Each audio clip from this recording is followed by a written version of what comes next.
links for the subscribers on the various other networks. So the subversion of Harrison Ford's Indiana Jones.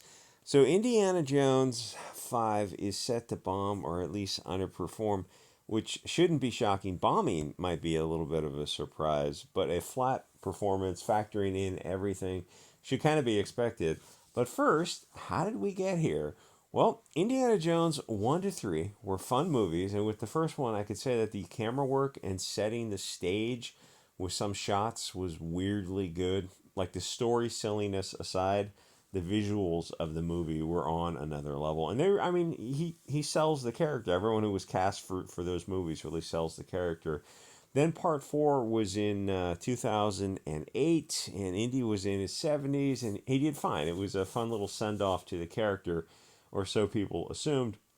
And they had his son in the movie, and they had the original girl from the first one, and people kind of figured out, we're assuming like, oh, okay, well, Shia LaBeouf is set to take over for the next one. And then he kind of had a meltdown over Trump, I guess.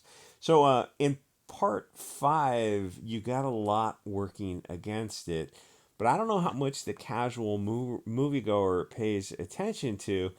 They swapped out Spielberg for Goldman, which is a very bad sign. And then from everything, I mean, whenever they did that in Terminator from 2 to 3, and it's like, yeah, once you do that to a director, there's no point in watching the movie because you're not getting the same movie, you're getting something very different. And Terminator 3 was a pretty, I mean, there's a reason people don't make, if somebody steps out of a sequel, then it's usually for a good reason. Um, so they from everything else that's come out, it seems like the this last movie is going to be kind of woke. But I also suspect that people are going to see it anyway. They're going to treat it as the end of an era, like they treated Disney Star Wars with that last Jedi movie, whatever it's called. People saw it to complete the series that started in '77, and now it's over. And Solo bombed because people just wanted to finish the original Star Wars. Nobody wants to get involved in the new woke direction of a Disney Plus Star Wars. Probably the same thing happened to Disney. And when Disney bought the rights to Star Wars, people had such high hopes. They were a little disappointed in Lucas's prequels. It was a little too silly, Return of the Jedi type of silliness with the Ewok type of thing. And people thought Disney was going to knock it out of the park because I think they were coming off the high of Pirates of the Caribbean with Johnny Depp, which they did a fantastic job in. But when in 2015, when they came out with that first Star Wars, they realized, oh, Disney is not the Disney we remember. And we realized, like, this is the direction Disney's going with Star Wars, and they're not going to turn it around. It's like it's just as bad as it seems, but people saw it just to finish it up. So probably the same thing happens to Disney Marvel. Everyone knows Disney is sort of like they're doing the BLT thing, and they're kind of trying to brainwash your kids. So Marvel concluded with the Avenger movie, whatever that last big Avenger movie was called, and now it feels like it's kind of winding down. I think the Eternals and Ant-Man 3 actually bombed, but Black Panther Part 2 and Guardians of the Galaxy, which I still haven't seen Guardians of the Galaxy Part 3, did well. But like before that, it wasn't like that. Like before, they were having hit after hit after hit. So I don't know where Disney goes from there with the new direction of Marvel. And if people are they still like the genre of my buddies calls them bundles of sticks in spandex, but he uses another word. They can just switch over to DC or who Sony owns Spider-Man, I think, or something else. So Disney has Marvel, Star Wars, and Indie that are kind of winding down from one generation and trying to switch to the next generation, which is impossible for Indie because the character is not politically correct anymore, at least in this current, the winds that are blowing now.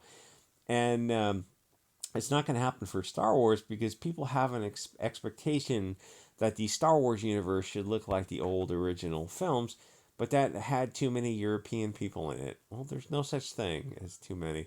So now it doesn't look like the original universe. It just looks woke. And why would you watch it if it's not what was got the audience in the first place? It feels like a bait and switch because that's exactly what it is. They do it with everything. They use the name recognition to get you in the theater, but then suddenly you get stuff like Willow, Witcher, Rings of Power. I think there's a few others that they just look like cultural Bolshevism. It's like, You swapped out all the cool characters. I mean, they did it. They're doing it with everything. It's like that with everything. You look at the red hair, blonde haired characters. They are definitely going to be swapped out. So what's the point? Because people hate diversity swapped characters. Just write original characters if you want to use non-Europe. If you hate European people so much, just create something new. The problem being that most people probably wouldn't be into characters who are not of their tribe, but that's their choice. People want to see themselves in stories. I mean, why wouldn't they? Why would you want to watch the adventures of some tribe that's not you? That doesn't make any sense. So this globalist United Colors of Bennington approach doesn't work, but it's not going to stop them. They're not making movies because they're just making propaganda, and so far with mixed success. Anyway, Indiana is a product of his time. It's pointless to make the films in this. I mean, I say the movies are so silly. It's because like they just made the Germans these just cliche bad characters, and you get a little older, you look at wars and go, oh, it's actually more nuanced than that. Anyway, so this globalist United Colors of Bennington approach doesn't work, but it's not going to stop them because they're not making movies; they're just making propaganda, and so far it has not. They have not been having the hits. Eventually, even billion-dollar companies will run out of money. Anyway, so Indiana Jones is a product of his time. It's pointless to make the films in this present day. Like if you wanted to try to continue the series or do a streaming series, I just don't think you could do it because we're in the middle of this cringy bullshit takeover by just an army of soy boys and cat ladies. Who knows where it's going to settle out? But until people figure out where they want the direction they want the country to go in, there are genres of films that just can't be made, or it would be like so bad, like Disney Star Wars, it is just pointless to make. Disney has got like 4 or 5 streaming shows on Disney Plus that are in the Star Wars universe. That the only one that most people have heard of is The Mandalorian, and then they fired Gina Carano. She seemed kind of nice, and then there's like a bunch of others. I saw a YouTube ad with a Star Wars streaming show. It had a black lady yelling at an Asian guy, and they called it Star Wars. Except Star Wars to me is a bunch of base Chad British guys in cool uniforms hunting down rebel scum. Once you go outside that framework, you've made a show that is not Star Wars. It's clearly bullshit propaganda, and it's not just me saying this, I represent millions of people. That's the thing about you and your views, whoever you are, you represent millions of people. Don't let them gaslight you into thinking you're isolated in your views. We are legion.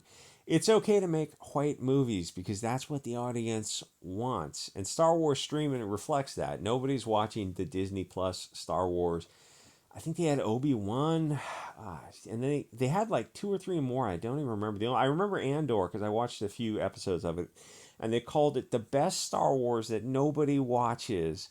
I saw it. It was woke cancer. That's why nobody watches it because it sucked. It's all just, oh, hey, blonde people are bad and brown people are good, and the bullshit found family is our strength and diversity is our strength, cattle. Yeah, it's not. Nobody buys that. In fact, as things progress, people are kind of going in they're definitely going in the other direction of being based chads with in-group preferences. Anyway, so why exactly would I watch a show that has blonde people being portrayed negatively? Blonde people are the best. It's time to stop pretending otherwise. Anyway, so Indy is set to underperform expectations, which is bad because it was very expensive to start. Oh yeah, that's fantastic. It was very expensive to start with, and they had reshoots, which are a reshoot is you're just remaking. I don't know what the burn cost is per hour for a movie like that, but it's a large amount. And they had delays because Harrison Ford is almost 80 and he got injured on the show. It's like, well, every day of delays, a lot of money. Then you factor in there was a little pox purse puppy sidekick who I hated on sight, and I hope he dies horribly in the first scene. And it's got Phoebe Bridge in it, who has a vagina, so she'll be a woke purse puppy Mary Sue, who'll be super smart and solve every puzzle. But if this chick's in the movie, then she'll be the smartest ever because it's like, what was it, Black Panther with who was that girl? That girl, Shuri. I forget the character who played Shuri. who had to be smarter than all the other Marvel male characters in that Marvel universe. And there was one line where she comes up with some idea, and the other two smartest guys, like on Earth, go, "We didn't think of that. Thank you, Pox Mary Sue Purse Puppy." Like, do people not know they're being pandered to? Do they really not see this, or do they just like they just love being jerked off so much? It's like just continue. I'm almost there. Just continue it. I know. It's a pity jerk off, but what the hell? Anyway, so there's a line in there about indies in the one of the previews about indies stealing artifacts from a museum, and that rubs everybody the wrong way because the culture that created that stuff has been long gone for thousands of years. And in these third world countries, the stuff is just going to get destroyed by the Taliban anyway because they literally effing do it all the time, false idol type of things. And that's the left wing position. It's better for the priceless artifact to be destroyed as long as it's a brown person who destroys it 10,000 effing years later. I wish we could swear back on YouTube, but it would just be like nonstop. Because the left has parasites in their brain. So that scene in the movie is cringe. Dances with Wolves had an interesting, similar scene. I remember it when the movie came out like 30 years ago. I saw it in the theater. I remember it 30 years later. It's like the only scene I remember where they went in a different direction with it because the Indian does the blonde man bad routine, but Costner reminds him that his tribe had slaughtered another tribe to get that hunting ground, and another tribe had slaughtered that tribe before that. You get the idea that he was trying to say that, well, those are the accepted rules of engagement. Once you open the door to those rules of engagement, then anything's on the table, or you may at least engage according to those rules of conquest by violence. So that was an interesting and a refreshing bit of nuance to a film. Anyway, F Hollywood, it's a bunch of Epstein Island types trying to lecture us from their imagined moral high ground. The whole time they ignored abuse from Weinstein types and other guys in Hollywood as long as they were making money. And the one time they try to fight back against abuse with Alyssa Milano's hashtag Me Too, it's like they did that for a year and then they discovered that everyone they were busting were left wing Hollywood types. It's like who the F did you think you were gonna get in Hollywood? So they dropped it. They just dropped hashtag Me Too and Time's Up and all this kind of stuff because they were getting too many. There was too much of a own goal. So in Indy 5, keep in mind in 3 out of the 5 movies, the Hugo Boss types are the bad guys. That is ridiculous. You can use them once as the bad guys, then you use the communists, then you use local governments or banana republics or the space aliens. You can't use the same storyline bad guys 3 out of 5 times. That even like most even people who are just casual fans are gonna go, this is really getting old. We're like, is this the only group you can go up against? And that's the problem with films in the current PC environment. Bad guys can't be brown, and since Hollywood is literally Bolsheviks, they're not going to go hard against the communist atrocities or any communist countries or communist leaders. So every other storyline is blonde man bad and Hugo Boss bad or that kind of thing. In the modern era, it would be people in red hats who are suspiciously MAGA types or people wearing white sheets. Kevin Smith's movie, I forget what it's called, Jay and Silent Bob Part 2, they had a scene where the guys are running around wearing white sheets and you go, you know that doesn't happen anymore. I mean, there's like literally 2 deletions a day every day in Chicago, and it's like for some reason that never makes the news. Nobody ever cares about that. It's like that literally happens every day. Someone gets deleted in Chicago, Memphis, St. Louis, Detroit every day, and it never makes the news. Just nobody cares. It's like, oh, there's some Karen in the park who said something rude. Oh yeah, that makes the news. So did she whip out a little snubby and take someone out? No. She said like the N word or something. Oh, but did she kill anyone? No. Like in Chicago, literally every day. That like in I don't know if in Oakland's every day, but like there are cities in America every day where someone gets deleted. It's like it just never makes the social media. It's weird.